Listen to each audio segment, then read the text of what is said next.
Swords and Swordsmen.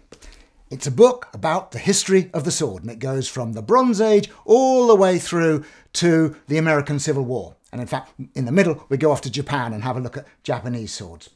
But it's also about swordsmen, about the people who wore swords, about the people whose hands gripped their hilts in anger and fought with them on the battlefield, fought with them in private duel. It's about the people who made swords, who put hammer to anvil to beat out these fantastically beautiful weapons. And what I wanted to do was write a book that shared that passion, shared that interest with as wide a readership as possible. I wanted it to be accessible to the general history reader just as much as to the sword specialist. Now, in order to do that, what I did was I selected swords that would tell stories. Swords that were owned by famous people and are still in collections today. So, for instance, we start with the sword of Tutankhamun, which is in the Cairo Museum. Of course, I tell you about bronze swords in general and other types of bronze swords, but I tell you about his sword, his khapesh, and how they were used, how they were made, and I tell you about Tutankhamun, about his life, and about Egyptian warfare at the time. And so with the chapter on Henry V and Henry V's sword, in fact, that's the sword on the cover, we have the most iconic type of medieval sword at the high point of the Middle Ages, owned by a most iconic medieval warrior. And Henry V has a fascinating private story. His life is full of interest, as well as the interest given by the battles that he fought, Shrewsbury and Agincourt.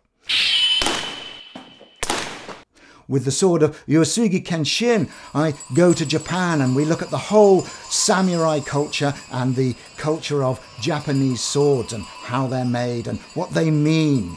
It was Tokugawa Ieyasu who said that the soul of the samurai lives in his sword. And with the sword of George Washington, I not only look at the life of the man, but I give an overview of the Revolutionary War. I've identified 10 swords, in fact, that were owned by Washington, and this is probably the most comprehensive survey of them written to date. These swords act as prisms to look into the world in which they existed. So through the sword we see the man, and through the man we see his life and his times, and we put the swords in context. This book also is looking not only at swords in war, at swords for ceremonial and ritual use, at swords as magic totems, but it's also looking at the history of the duel from its earliest beginnings to when it finally faded out in the 19th century. What fascinates me about this subject, the thing that has drawn me over all these years to this subject more than anything else, is that swords are like keys that unlock many doors. By having an interest in this subject, I've had to learn about science, about metallurgy, about how the swords are made. And I've had to learn about art history and fashion and how swords have been decorated and ornamented and how that fits in with the cultural feel of the times. There's the stories of military history, the tales of great battles, and the extraordinary stories of private duels, some of them so ridiculous that you'd hardly believe them. But they're all in here. Tales of people and an appreciation of the weapon. And amongst that is my own experiential life with swords. I have spent most of my adult life with a sword in hand. I taught in London drama schools for a quarter of a century, 5 days a week. It was my laboratory. That's where I learned about the feel of swords. It's where I put into practice and tried out the theories that I'd found by going to museums and looking at the old fight manuals. And I've tried to incorporate all this into one volume.